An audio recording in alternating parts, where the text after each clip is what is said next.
Okay. So the discussion is, we always talk about something from the parsha. So this is Moshe's sort of introduction to the scene. The beginning of the essay, we'll talk about the verses how Moshe goes out to his brethren and he sees Egyptian hitting a Jew and he kills the Egyptian.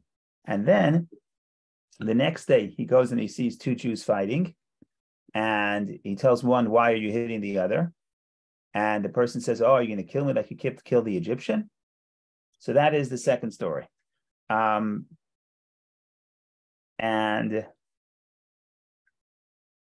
finally, the verse says, Vayira Moshe feared. And he said, indeed, the matter has been known. And Pharaoh heard, and Pharaoh wanted to kill Moshe, and Moshe ran away. And he runs away to Midian, and that's where he meets his wife, Zipporah, Jethro's daughter, and that's where he becomes a shepherd, like all good Jewish men at the time, and that's where he meets the burning bush, etc., etc. So what we're going to focus is on one word, Vayira Moshe, Moshe feared. And that's the case, is that good or bad? And we'll see that there's two ways of thinking about this. There's two sort of schools of thought, whether or not it was a sin. Rashi himself gives us two interpretations. Is it legitimate for the righteous person to fear the threat of Pharaoh after Moshe did something that was in fact noble? I guess protecting the Jew is noble. I know killing may have been extreme. I don't know. So this is, and these are important stories because these are the stories where Moshe is introduced, right? We talk about this every year, and we say that there's basically three stories about Moses. You have the story of Moses seeing the Egyptian hitting the Jew and interfering, and then you have two Jews fighting, and then you have when he runs away to Midian, he sees the daughter of the shepherds harassing Jethro's daughters, and he steps in. And the commentaries point out that it's not just a repeat story how Moshe intervenes for the sake of the person who is weak, but vulnerable. But in fact, it's actually a progression. In other words, it's harder to do. It's easy to protect your brother from the outsider. Harder to get involved when you have two of your own brothers. It's much easier to say, who cares? Let them deal with it. And then in the third story, you have two strangers. There's no Jew involved. It's the Midianites against this anonymous Midianite girl. So getting involved in each of these steps represents what Moshe becomes Moshe's credentials of why he was chosen, and it actually becomes so the Torah is trying to tell you why he was chosen. Now, if that's the case, then every detail here is important. Now, you could have said the whole story. The plot could have been fine without writing Moshe feared, and he said, indeed, the matter has been known. Right, because the next verse is, right, and here I'm looking at page, I didn't see it yet. Okay, so Moshe became, where it says 1. Moshe became frightened and he said, the matter has indeed become known. Pharaoh heard and he sought to kill Moshe and Moshe fled. You could have skipped this verse. Moshe became frightened, right? Who cares? I mean, Moshe's own issues, how he feels is not so important necessarily. So the fact that the Torah puts emphasis on this is important because again, these are the stories where you introduce Moshe, so every detail here is significant. So that's the premise, and the overview is going to be that there's going to be two opinions whether or not it was okay that he feared, and most of the analysis is going to be according to the opinion that it was not okay to be to fear. Moshe should not have feared, and we're going to think about that, and we walk away with important insight about the concept of faith and what is the faith based on, why is it predicated upon, and the big question, of course, is. I have faith that everything will be good because God could help me. Of course he could help you. Who said he will? Who said I'm deserving? Right? So that's the question. The question is, what is the underlying logic that allows for the concept of faith? So that's where we're headed this morning. As always, if you have comments or questions, please jump in. Don't hesitate. I'm sharing the screen in a minute. I'll share the link too.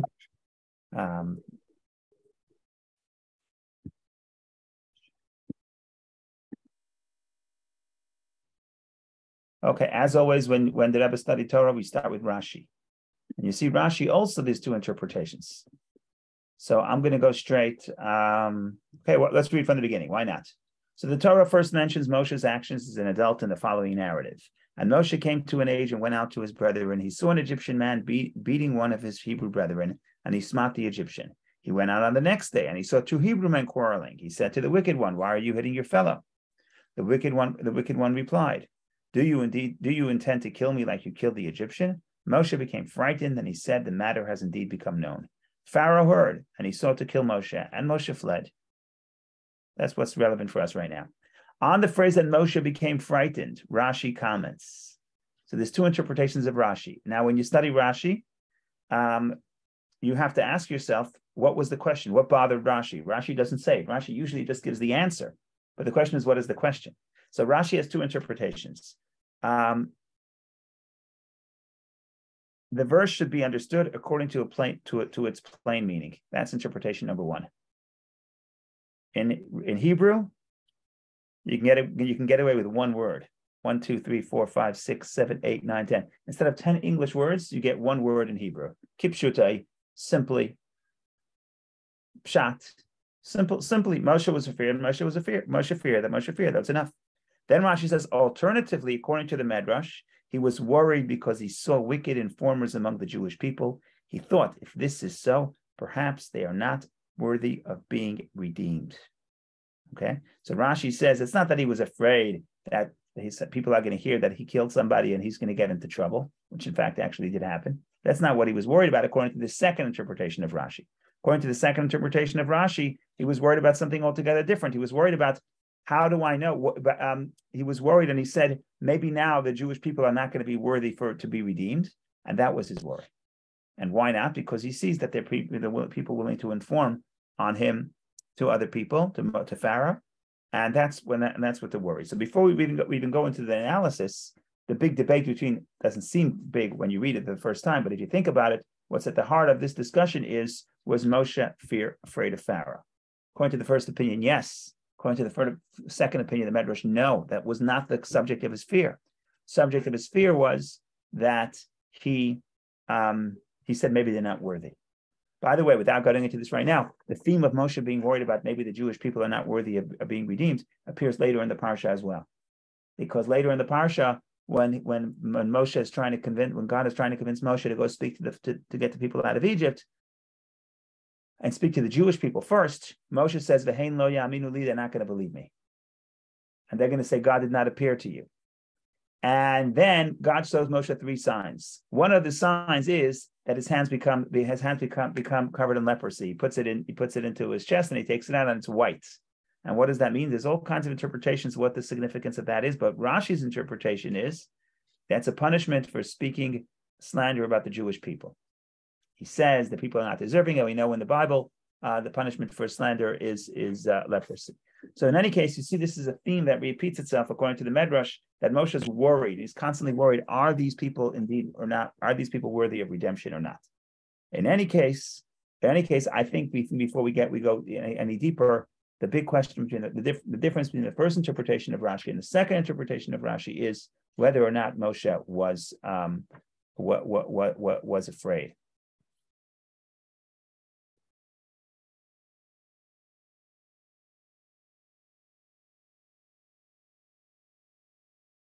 Okay, so now, go ahead, Vicky.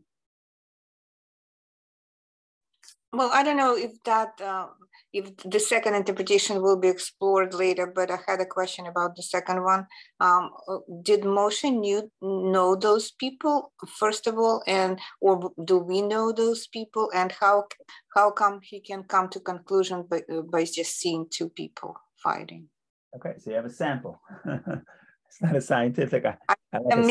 Maybe he saw how was he familiar with the behavior of Jewish people altogether? Well, this is the first time it says, we don't know. This is the first time it says Moshe grew up, and he went out to his brethren. So in other words, this is the first time he's going to investigate what's happening. He grows up in the palace, and he's going out to see what's happening with the Jewish people. And the first thing he sees the Egyptian hitting the Jew. It's the first thing he sees. Well, that would be natural to see in the case of slavery. So that's where he steps in and he kills the guy. The next day, so this is his second day. The second day, all of a sudden he sees the people quarreling. So I think that's even naturally the first thing you would see is the Egyptian oppressing the Jew. A second day, meaning step number 2, you start investigating a little further. You say, oh, the Jewish people themselves are also fighting occasionally, right? Turn on the news, you hear about anti-Semitism. You open the Jewish paper, you find out that the Jews are also fighting, right? So it's step number 2, second day, step number 2. It was more than the Jewish paper. He's probably the I understand. What I'm just saying is you'll see at the step number 2. Day two is you get a little further, you see the Jews themselves fighting. Now, who is this? You said that Rashi says, I'm pretty sure Rashi says that it's Datan and Aviram. They're troublemakers. They're here. They appear whenever there's trouble. The last time they appear is the story of Korach. They're part of the rebellion against Moshe. Doesn't say their names here. Doesn't say their names, but I'm pretty sure from memory that Rashi is going to tell us that it's Datan and Aviram. If it's not Rashi, it's the Medrash, but I think it's Rashi. But that's okay. At that point, Moshe had no idea who they were. He just sees a sampling. There's no reason to, his assumption is, maybe that's the problem, but the assumption is that that perhaps this is a sample that informs on the general. All right. Thank you. So he didn't know Jewish people much. So he's first going out of the palace, I think, second day. That's what it said, because that's what it implies. That's what it implies. Because again, the first time we hear about Moshe is the beginning on page 1. The Torah first mentions Moshe. It says Moshe came to Asia and went out to his brethren. He went to his brethren. Thank you.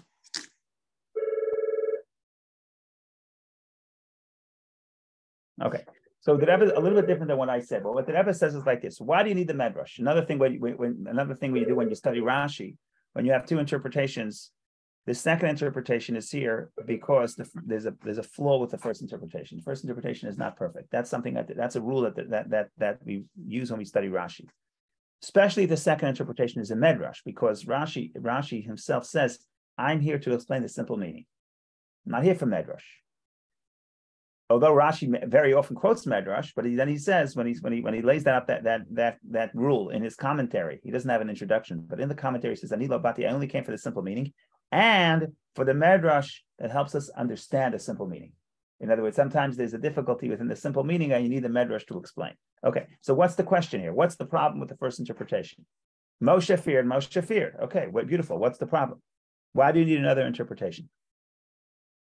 What is the Torah telling us? So what's the problem? What's the problem with the first problem? So what the Rebbe is going to say is like this. The Rebbe is going to say, the problem with the first interpretation is, why do I need to know that he feared? He didn't do anything as a result of the fear. It's not like he feared and he ran away. He feared and did nothing. Then the verse says, right, go back to the verses, right? You go back to the verses in the beginning. So it says as follows. It says, the wicked one replied, Moshe became frightened and he said, the matter has indeed become known. Period. End of story. Then you have another verse. Pharaoh heard. When did Pharaoh hear? How long did it take for Pharaoh to hear? It didn't take a minute. It took some time. Pharaoh heard. He sought to kill Moshe. Maybe there was an investigation. There was a verdict. And then it says, so Moshe fled. Now, if you tell me Moshe feared and he fled, then I understand. It's important to know that Moshe feared in order to tell you to explain his actions. But if Moshe did not take any action based on the fear, then why do I have to know that he feared? His own psychological profile, why is that important? So therefore, we bring the Medrash. What does the Medrash say? Moshe's fear is significant. It's important because Moshe is really asking, perhaps, maybe they're not worthy, and that's a very interesting question to ponder. Are the Jewish people worthy or not? So that's what we're going to say. The first step at this discussion is going to be this question. So I'm going to skip to it is possible to offer. Yes, go ahead. So is the thought that Pharaoh heard of these which incident, but one incident, both incidents, and he heard it from a Jewish informer? Either directly or indirectly, but yeah, they got from a Jewish informer. So, because the only person, the thing is like this. The thing is that it says before Moshe, you don't have the whole verse here, unfortunately, but before Moshe struck the Egyptian, it says, he looked one way and the other way. He saw that she saw there was no man there, and then he killed him. Mm-hmm. So Moshe was careful to not to kill him in plain sight. Then there was apparently the Jews saw it. But the Jews saw it, so keep his mouth shut. Why does he have to? The fact that it's going to get out is because ultimately it's because of these people are talking too much. Are talking too loud. So then Moshe says, "Oh, these are the people. These are the people that are so wicked. Maybe Maybe indeed they're not worthy to be redeemed, and that was his worry, because Moshe wants to side with the oppressed, but what happens if he sees the oppressed themselves are less than moral? Okay, or that they're happy with their condition, right? Because you're right, because in fact Moshe, what his big crime was protecting against the oppressor, right? And if the Jews don't see it that way, they don't see him as a savior, so that means they're quite happy where they are. Right. So that's indeed beautiful.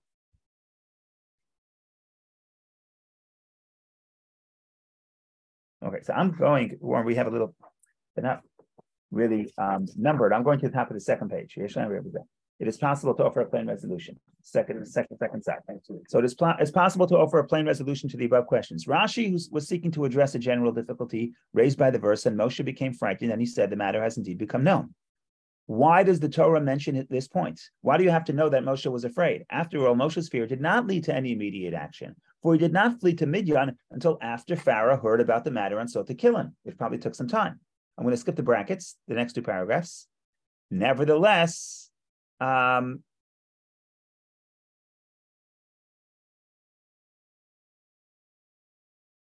the bracket, where does the bracket end? The commentary. Okay, let's go to the third paragraph. Nevertheless, the bottom of page 2, nevertheless, we are not given an explanation as to why the Torah tells us why Moshe became frightened. To resolve this question, Rashi cites the interpretation of the Medrash, which explains that Moshe's fear was not motivated by concern for his own future, but rather resulted from his worry that perhaps the Jewish people were not worthy of redemption. So what do we have right now? We have the second interpretation we understand. We have a big question. Why does the Torah say Moshe was frightened? First interpretation, we don't know. I know it means he was afraid, but why do I have to know that? Second interpretation says, well, it's not that he was afraid for his own life. That would be not necessarily important because it didn't motivate any action, but this is sort of a philosophical question or an existential question for Moshe, and therefore the Torah mentions it. What's going to be with the people? Are they indeed worthy? Now, what we're going to try to do right now is we're going to go to the first interpretation and say Moshe feared in the simple sense, and we're going to say, was that good or was that not good? And that's what we're headed. We're trying to analyze this fear, and according to the people that say it was not okay, it was not legitimate, question is why not? That's where we're headed. Okay, I'm not sure, Vicky, if you're raising the hand or that's from before, or it's an ongoing. Well, I always have questions, but it was from before. And I think this fear, and my question was about the order. So did Moshe's fear influence Pharaoh's decision? Getting to the second, according to the first answer that we may get there. I'll give you the hint. Yes, the commentaries are going to say, at least one idea is, because Moshe was afraid, assuming that Moshe's fear was negative, Moshe was afraid, the punishment for Moshe's fear was that Pharaoh heard. In other words, the question is, was Moshe's fear legitimate? And the other question is, why does the Torah have to tell it to us that he feared? So if you say Moshe's fear was legitimate, because the idea is going to be that even a righteous person, you cannot assume that God will protect you. You can't assume that God will protect you, and you have to be careful in the natural way. So the Moshe's fear was legitimate. Okay. But if you say Moshe's fear was not legitimate because you should have trusted God, then why do you have to, then first of all, so Moshe did something wrong. Why is that relevant to us? So what we're going to try to say, some people are going to say, is that Moshe's fear, if Moshe's fear was a sin, then maybe Pharaoh hearing was a result of the sin. And if he had not sinned, quote unquote, if he wouldn't be afraid, then Pharaoh would not have heard, or at least not decide to kill him. In other words, the notion is going to be that my fear triggers what I'm afraid of. It becomes a self-fulfilling prophecy. To this point, Moshe had not yet received the charge from Hashem. So Moshe hasn't encountered Hashem yet. Right. He hasn't received his charge. He doesn't know what the divine command and divine providence will be. So what do you want from him? Leave him alone. Yeah. So the short answer is that the people that say it's a problem, it's the Medrash. Right. And the Medrash would assume that Moshe was born. And you already have this in the Medrash. You read the simple story, you don't see this. You see Moshe just as a sensitive soul, and his qualification is that he cares for the oppressed. But the Medrash is going to say, no, Moshe certainly has spiritual sensibilities, and Moshe should have known this, because he could have known this, because Moshe's Moshe his soul is very spiritual, and he had that level of spirituality at that point, even before. He didn't necessarily connect the dots to figure the revelation of God, but the Medrash is going to put him on a pedestal and say he had so much more. The Medrash says when he was born, it says his mother saw that he was good. So there's two interpretations. What does the mother see? A little baby crying. What do you see? So there's two interpretations in Rashi. One, both are Medrash, by the way, but they're not literal. One is that he was born circumcised, and the second one is that the whole house was full of light when he came in. Whatever you're going to say, what that means is that the Medrash senses that anybody who came in contact with Moshe from a young age will also sense that this is a special kid.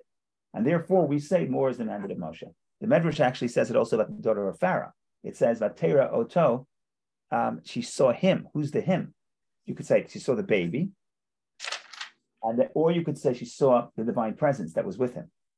So for the Medrash, she's sensing that this is not an ordinary child. So you're right. Your question, if you're just reading the Pshat, what do you want from Moshe? He's afraid. That's a normal thing. That's a normal reaction. But our premise is, first of all, if it's a normal reaction, why do you have to say it in the Torah? It's obvious. And number two is the Medrash that says that's critiquing Moshe is a Medrash that says no. Moshe had the greatness, especially the fact that he's mature. He already reached maturity. So that would mean, from the perspective of the Medrash, that he already had great spiritual potential, and not just potential, great spiritual powers. Okay, so let's read a little. We'll see what happens. I'm going to just be transparent here. What I really want to get to is to analyze the concept of faith, and that starts. I guess in section 3. So we'll do a little bit more of the technical, and then we'll get to where we need to be. Okay, our sages taught a verse never. So I'm up to number 2. Right, number 2. On our handout is the third side, right? A bit large 2. Okay.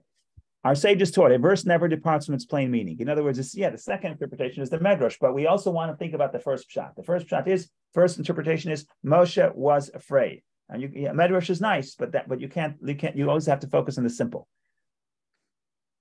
This principle should certainly apply in the present instance, where Rashi not only gives an alternative, straightforward explanation of Moshe's fear, Kipshutai, but presents it before the Midrashic interpretation. We must therefore assume that even according to the plain meaning of the phrase, that Moshe became frightened, that he feared for his life because he had become known that he killed the Egyptian, there is an explanation, at least according to the approach of Drush, as to why Torah mentions his fear. Let's assume he feared simple, regular, basic fear. He was afraid that Pharaoh was going to kill him.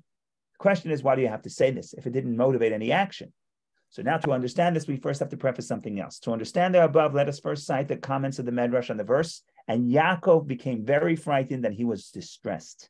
Now, this, Warren, that's a bigger problem. Because Jacob, of course, when he came back to Israel and he was afraid of his brother, Jacob had a direct promise from Hashem. And Hashem told him, I'm going to be with you. I'm going to bring you back. And then it says Jacob feared. And that's what the Medrash says, how could you fear? And what the Medrash is going to do, I'm pretty sure it's going to throw in Jacob and Moshe together. Even though, like you mentioned, and you're right, in the simple interpretation, Jacob has no excuse to fear. Moshe could be excused, especially if he has a good defense attorney. So what does the Medrash say? Rav Pinchas said in the name of Rav Reuven, 2 people received promises from the Holy One, blessed be he, for the foremost of the patriarchs and the foremost of the prophets. I have to check this out. What does it mean that Moshe received the promise? It's a good question. In any case, and nonetheless they became frightened. The foremost of the patriarchs, this is Jacob, Yaakov, the Holy One, blessed be he, told him, behold, I will be with you. And yet ultimately Yaakov became very frightened. The foremost of the prophets, this is Moshe, the Holy One, blessed be he, told him, behold, I will be with you. Now it's funny, because when did he tell him? Shemos 3, he told him later. So the Medrash is not following the chronology. In any case, behold, I will be with you. And yet ultimately Moshe became frightened. This is intimated by the verse. And God told Moshe, do not fear. Oh, my mistake. And God told Moshe, do not fear Og, and is relevant to offer the reassurance, do not fear him, only to the one who fears. I made a mistake. When the Medrash critiques Moshe, it's not about this story, it's about the end of his life, the end of the book of Numbers. He goes to war with Og, the king, when they conquer the lands east of the Jordan. There Moshe says, do not fear, and he feared. So the Medrash critiques both. Now, we're not even sure if it's a critique. The Medrash makes a statement. The Medrash says 2 people received the promise from God, nevertheless they were afraid. Now, what does that mean? Is that an endorsement or is that a critique? So the Rebbe quotes that the commentaries on the Medrash, they disagree. The commentaries on the Medrash differ regarding the intent of the passage. Some maintain that the Medrash is praising Yaakov and Moshe, although they received promises from God, they did not rely on the promise, fearing that perhaps they had sinned and were thus no longer worthy of having God's promise fulfilled. Right? So some interpretations say, even though when I read the Medrash, it sounds like it's a critique, the commentaries say this is no critique. This is actually saying that they were humble. They weren't arrogant. They said, yes, God promised me, but maybe I'm undeserving, maybe I sinned. So that's actually a beautiful thing, according to some interpretations. However, other commentaries explain that the intent of the Medrash is that one should not learn from their example. Don't be like Jacob, like Moshe, even though they're the greatest of the prophets and the greatest of the patriarchs. Don't worry, you don't have to follow them in everything. Like I told my kids say, but you do this. I say, only learn from my good things. So here we go. For one ought not to be afraid. Rather, one's heart should be settled, trusting in God. This intent is apparent from the plain meaning of the continuation of the Medrash. The prophet Yeshayahu admonishes the Jewish people, telling them, you have forgotten God who made you, and you are continually frightened throughout the day, i.e. the prophet rebukes them from being afraid. That's support for the interpretation that says that they should not be afraid. Now it comes now. Okay, so we're gonna accept that as an assumption, as the premise that so we're gonna accept the opinion that the Torah is telling us that Moshe was afraid, and the lesson is don't be like Moshe in this matter. Don't be afraid. Now the question is why not? The view of the commentaries that one ought not to be afraid is worthy of exploration. What is wrong with fearing that one is fearing that one is unworthy of fulfillment of God's promise because of the effect of one's sins? Like what could be wrong with that? God promised me He's going to protect me. I'm afraid that maybe I have sinned, maybe I'm unworthy. What's the problem with that? And now we're going to take this further. We're going to skip a paragraph and take this further. This is in general about the concept of faith. Forget about Moshe, forget about Jacob, forget about if you had a specific promise. In general, the question thus draws focus to the nature of an attribute of bitachon, which is trust in God, which we are commanded to pursue. We're commanded to pursue the concept of trust. Different verses indicate. Bitachon is not merely the faith that God has the potential to bestow good upon a person and save him from adversity and the like. Rather, it means that the person trusts that God will actually do this. And his trust is so absolute that he's completely serene and does not worry at all. As Chayvas Alavava states, the essence of bitachon is this serenity felt by the person who trusts. His heart relies on the one in whom he has placed his trust, that he will do what is best and most appropriate for him in a matter at hand. So in other words, what does trusting in God mean? It doesn't mean I trust that if God wants, He could save me.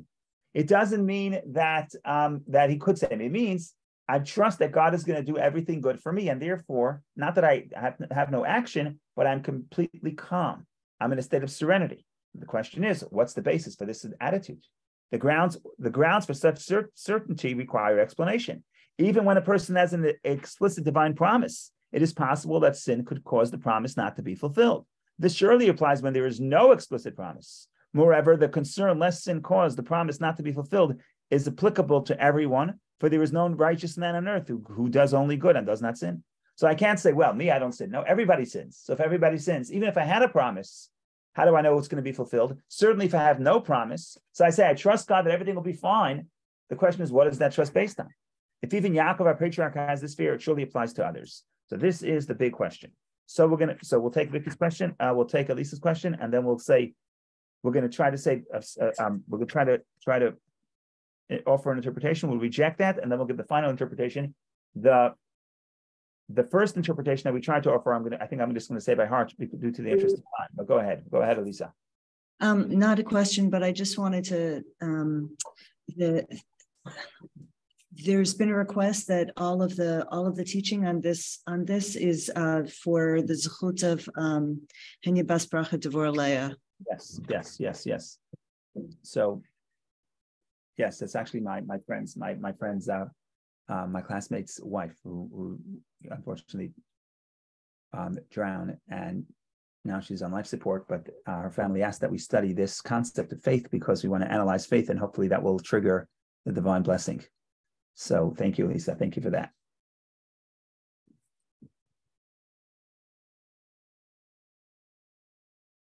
Okay. So what's the first interpretation that we're going to offer and we're going to reject? The first interpretation is, what is faith? Faith is that God is going to do what's right. Either if He's supposed to save me, He'll save me. And if not, then that's also good for me. That's the best. God will do what's best for me. That's the conventional interpretation of faith. We're going to say that's not accurate. because the conventional interpretation of faith is, quoting that book Chovat HaLevavot, is that it's not only going to be good, but it's going to be good in a revealed way, that I will sense the goodness. So that brings us back to our question: what is the foundation for the attitude that I don't have to worry, I could be calm because I know that what God is going to do is going to turn out to be good.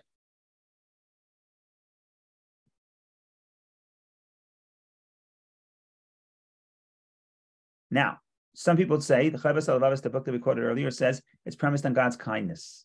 Okay, I'm not deserving, but God is kind. Nevertheless, God is kind. But the problem for that is, maybe I'm deserving of punishment. In other words, maybe God's kindness is not the only attribute. There's also the attribute of justice. So maybe I'm not deserving. So back to square one. We're going to number 5. Basically, what we're saying is, just to sum everything up, the Medrash, Rashi brings 2 interpretations that says why Moshe was afraid. Number 1, he was afraid. What does it mean that Moshe was afraid? Number 1, simple fear. Number 2, fear was maybe the Jewish people are unworthy to be redeemed. Why does Rashi bring a second interpretation? Because according to the first interpretation, we say Moshe feared. Why do I need to know that? It didn't motivate any action. He didn't escape until Pharaoh found out. That's why we have a second interpretation that Moshe was pondering this question of maybe the Jewish people are unworthy. And that's important to know because you see Moshe keeps going back to that theme. Okay, fine. Then we go back and say, okay, let's think about the first interpretation. Moshe feared. Was it good or was it bad? So some people say it was good based on the other matter. Some people say it's good. Some people say it's bad. And some people say the lesson would be that you should not be like Moshe. You should not fear. Okay, that brings us to the broader question of faith. Why do you have faith? Based on what do you have faith? What is this faith that everything is going to be good? What is that faith predicated upon? Now we're up to number 5. We still have to do 5 and 6.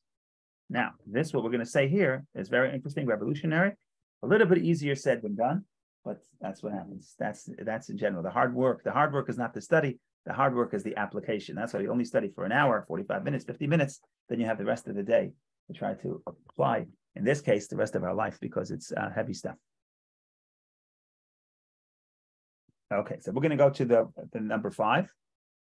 And we have here a statement from the Tzemach Tzedek, the third Chabad Rebbe. Happens to be, I was named after him. I was born on his birthday. I was also named after my grandfather, but I think the fact that I was born on his birthday means that I'm also connected to him, I guess. Okay, here we go. The above question can be resolved in light of the adage of the Tzemach Tzedek, quoted frequently by my revered father-in-law, the Rebbe Rayatz, the previous Rebbe. Someone had begged him to intercede in order to arouse heaven's mercies upon a person who was dangerously ill. Someone asked Tzemach Tzedek to pray for somebody. The Tzemach Tzedek answered, Tracht gut wird sein gut, Yiddish for think positively and the outcome will be positive. Think good and it will be good. It is apparent from the response of the Tzemach Tzedek that thinking positively, having bitachon, having trust, will in itself give rise to results that are visibly and manifestly good. What does that mean? So that's the story. That's a statement, but what's the theological basis for the story? So now that Rebbe analyzes, this teaching may be explained as follows: the obligation of bitachon, which we are commanded to cultivate, is not merely a component and corollary of one's faith, emunah, that everything is in the hands of God and that He is compassionate and merciful.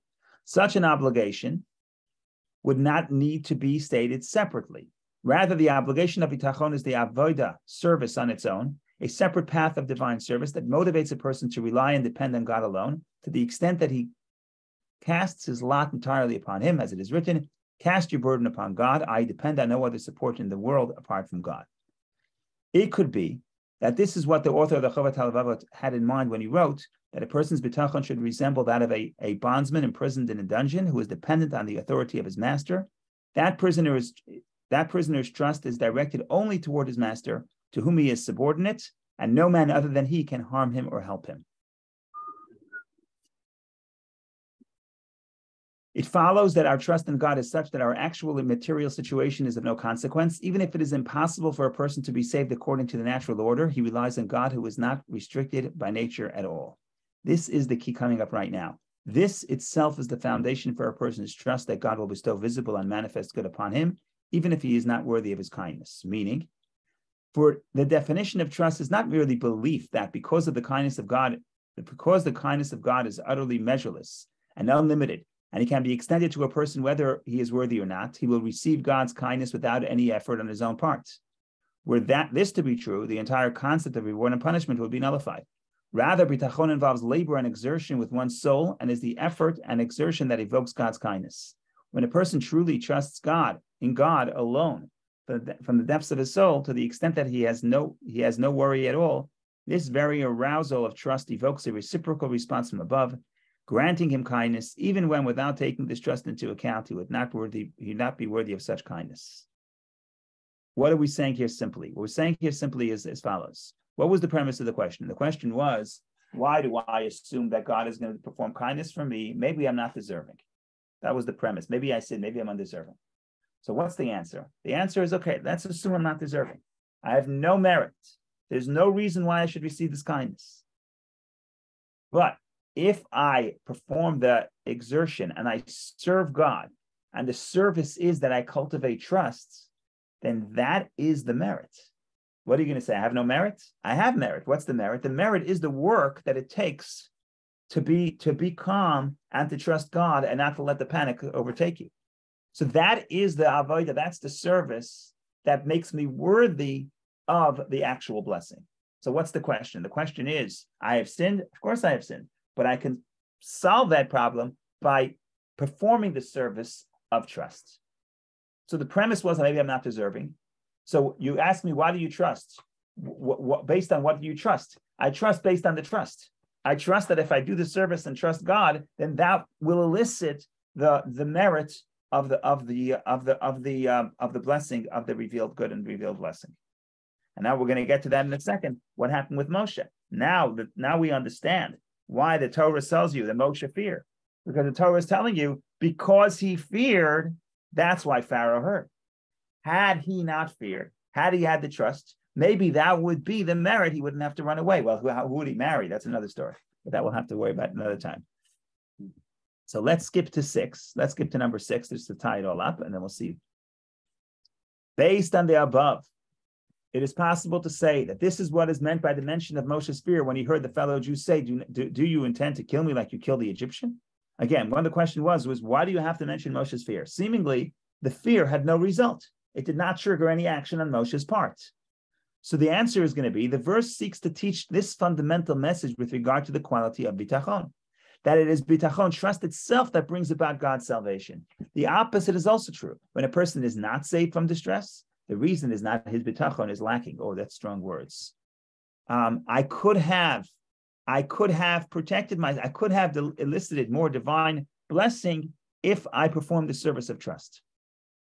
This is the intent of the verse, that Moshe became frightened and said, this matter has indeed become known. And directly after that, we are told, Pharaoh heard and he sought to kill Moshe. Moshe feared for his life, despite having performed good deeds. In other words, this is, I think, addressing Warren's point. If you did a mitzvah, God never promised you, but you did a good deed. You protected somebody, right? So you should trust that good deed is going to protect you. He had protected a Jewish man from the Egyptian who was beating him and rebuked the 2 Jews who were quarreling. So everything he did is a wonderful guy, right? He's doing 2 mitzvot, 1 mitzvah a day. That's amazing. His failure to trust God that no harm would befall him was itself the cause for Pharaoh to hear of the matter and seek to kill him. Moshe's lack of trust caused him to have to flee for his life.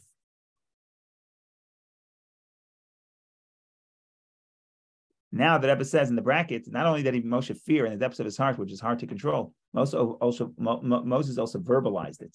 You verbalize it, you make it more real.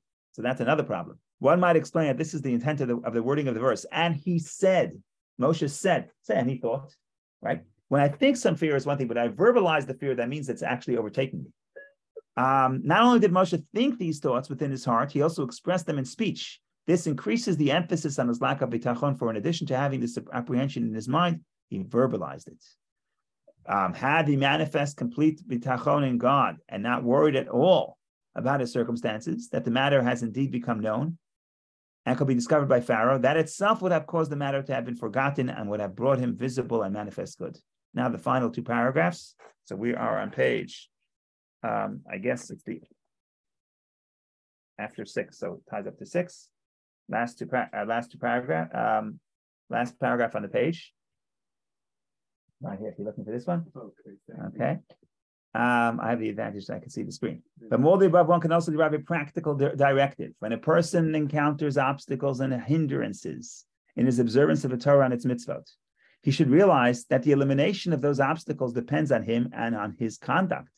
If he has absolute trust that God will help him and change the situation to the point that he is utterly at ease, without any worry at all, his bitachon will bear fruit, his trust will bear fruit. At the same time, of course, he must also take whatever natural steps are dependent on him in order to remove those obstacles. In other words, we're not talking about being passive. When we say serenity, we don't mean not to be active, but we mean that the person is not, he's not acting out of fear, and his attitude is one of serenity. For we have been given the promise, think positively, and the outcome will be positive. We can rest assured that this will actually take place, that all the obstacles and hindrances will cease to exist, and things will be good for us in a real and practical sense, with the kind of good that is overt and manifest even in the eyes of flesh, as in the here and now, in the physical sense. Just as concerning the redemption from Egypt, the sages teach, by virtue of their trust, the people of Israel were removed from Egypt. So too, with regard to the redemption from this last exile, the Medrash states they are deserving of redemption in reward for their hope alone. This is fascinating, because the Medrash says, why will we be redeemed from the final redemption? Because of our merits, we may not be worthy. So the Medrash says, in the merit of the faith, we'll be redeemed. So now that we don't understand what that means, but now in light of what the Rebbe just explained, now we understand. The merit, the work that we put in to trust, that itself is the merit that will help us see the good. They are deserving of redemption and reward for their hope alone. May this be fulfilled for us, that by virtue of the Jewish people's trust in the promise from God that my deliverance is soon to come, we will merit and that he will redeem us with true and ultimate redemption. May this take place speedily in our days. The Rebbe spoke these words on Shemot 5:7, 26 in 1966 and in 1923. Okay, and in 1963. Okay, so what are we saying? What do we have? It's a little bit complicated because you have to ask this question and think about, so what happens? In other words, this philosophy is focusing on what's the future.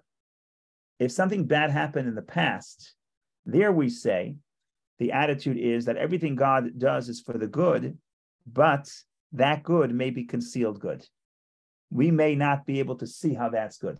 That's in the past tense. In the future tense, we also know that whatever God does is for the good. But what we say is that if we have trust, that's a way of making that concealed good come out in a revealed good.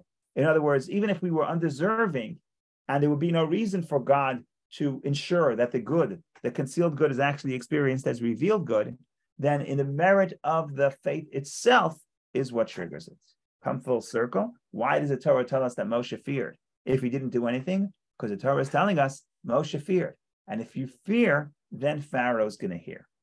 And especially if you verbalize it, then Pharaoh's going to fear.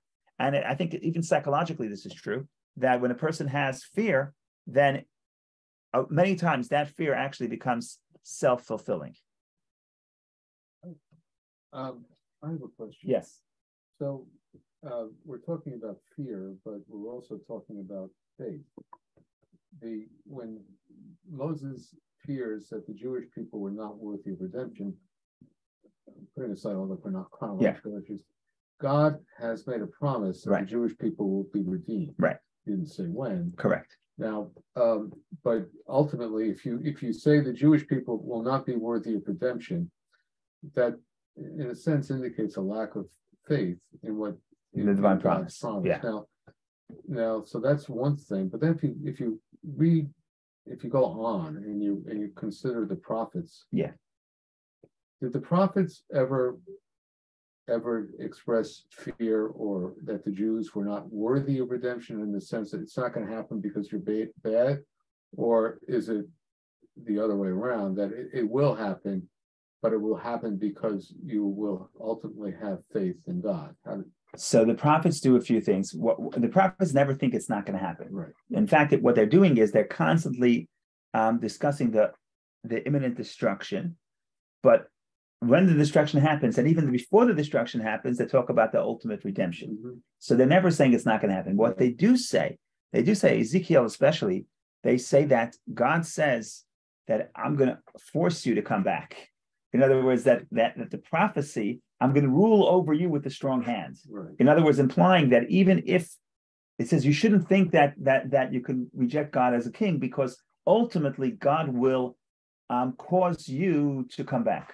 So in other words, even if it's not by our free choice, we're going to come back. And that attitude is codified by Maimonides. And he says the Torah promised that at the end of the exile, the people are going to return. Now, there's different in Medrash. So, for example, there's a Medrash that says that at the end of the exile, that God will bring a king as wicked as Haman, who will cause Jews to repent.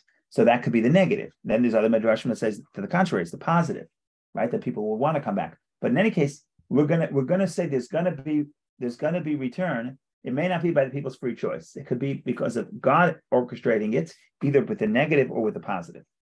But you're right that Moshe is not thinking about the divine promise, and that's why at some point it's not really about whether or not the Jews were deserving, and that's why, in fact, the Medrash says that the people would not deserve, and the Medrash says that the angels told God, both the Jews and the Egyptians serve idols. So why would you save the Jews? Certainly in a supernatural way. And that's why if you look at the next parsha, God's reiterating the promise to the patriarchs. It's not saying, he's saying, and I see the oppression, but no words of merits. No one says they're deserving.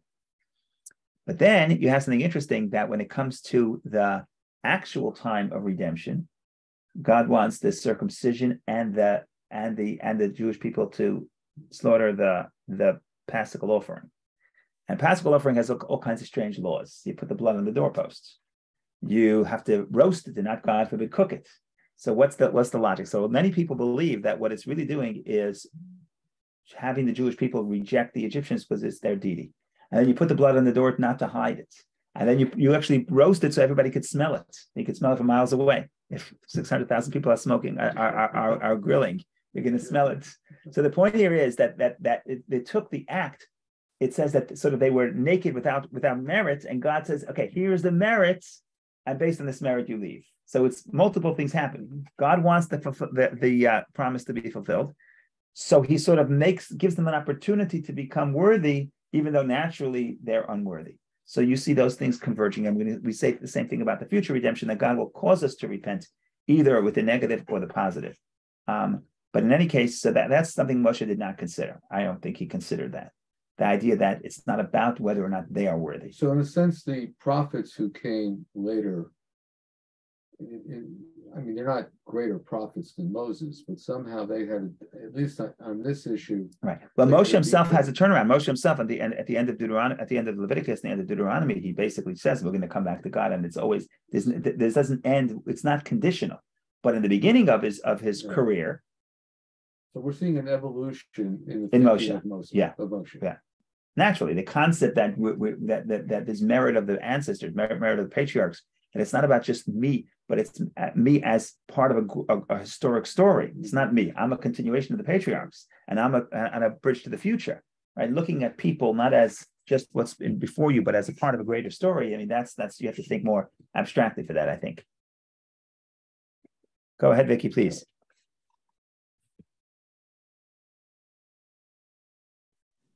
Well, thank you, Rabbi. I actually had a similar question about the thought that Moshe had. Indeed, the matter is known. So first of all, he didn't verbalize it. He only thought about it.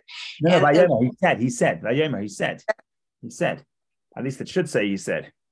Oh, it said. It said he thought. Moshe became president. He said. If you look at the front page, the first page. Oh, you don't see it. Your Chumash, your art scroll says, and he thought. Yeah. Oh, that's funny. It says, okay, so and that's why number one rule: every translation is a commentary. You know that, right? That we know by now. By now we know that. Okay, right. He says it's not. Vayomer could also mean thought. It could mean thoughts, but the literal meaning is saying. Right. But even if he said it, how come the second interpretation takes that into consideration? Because second interpretation, first of all, it wasn't promised that the people will be redeemed, right? At that point. No, it wasn't promised about that point. In fact, there's a lot of discussion about